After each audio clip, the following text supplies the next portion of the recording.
Sunita Williams और बुच मिलमोर 9 महीने अंतरिक्ष में रहने के बाद में पृथ्वी पर क्रू 9 कैप्सूल की सहायता से दोस्तों लौटे हैं। इस कैप्सूल का संबंध किससे? ठीक है, इस कैप्सूल को ड्रैगन कैप्सूल भी कहते हैं। क्या बोलते हैं इसे? इसे ड्रैगन कैप्सूल भी कहते हैं, आपको ध्यान रखना है। ठीक है, यह कौन सी कंपनी का था आपके? तो स्पेस एक्स कंपनी का था, आपको ध्यान रखना है। ठीक है, फ्लोरिडा जो है आपके यहाँ पर यह लोग आए थे।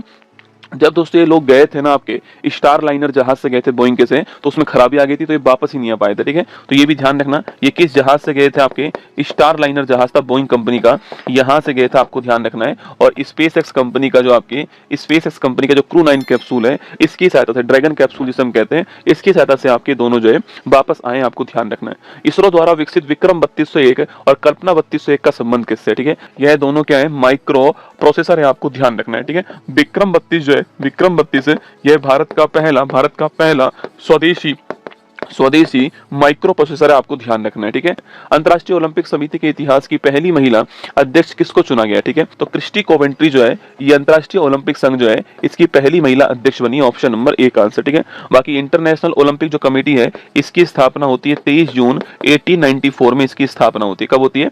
23 जून 1894 को इसकी स्थापना होती है। तो इसके जनक कौन थे? पियरे डे कुबर्टीन जो है, पियरे डे कुबर्टीन, ये इसके जन्मदाता के रूप में थे, जनक के रूप में थे, आपको ध्यान रखना है। ठीक है, किसके स्थान पर आई है?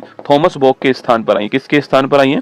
थॉमस बॉक को दोस्तों रिप्लेस करके आई है, आपको ध्यान रखना है। ये जिम्बाब्वे की रहने वाली है। कहाँ की रहने वाली है? जिम्बाब्वे की रहने वाली है, थॉमस बॉक के स्थान पर आई है। अपने राज्य के लिए पहली बार हिंदी लेखक विनोद कुमार शुक्ल को ज्ञानपीठ पुरस्कार के लिए चुना गया। इनका संबंध किस राज्य से है? तो ज्ञानपीठ पुरस्कार कौन से नंबर का है? ये 59 नंबर का। ठीक है, और विनोद कुमार शुक्ल को मिला है। कहाँ के रहने वाले हैं? ये छत्तीसगढ़ के रहने वाले, आपको ध्यान रखना है। ठीक है, पहली बार किसको मिला था? आपके जी शंकर कुरूप को मिला था पहली बार। किस लैंग्वेज के लिए मिला था? तो मलयालम भाषा के लिए मिला था जी शंकर कुरूप को पहली बार ज्ञानपीठ पुरस्कार। कितनी इनामी राशि है? 11 लाख रुपए इनामी राशि है, और ये साहित्य का भारत में सर्वोच्च पुरस्कार, आपको ध्यान रखना है। ठीक है, तो नौकर की कमीज लिखना, नौकर की कमीज, दीवार में एक खिड़की, ये इनके बड़े फेमस उपन्यास है। ठीक है, नौकर की कमीज, दीवार में खिड़की, बड़े फेमस उपन्यास है, छत्तीसगढ़ के रहने वाले, और 59वें नंबर का ज्ञानपीठ पुरस्कार जो है प्राप्त हुआ, ध्यान रखना। ठीक है।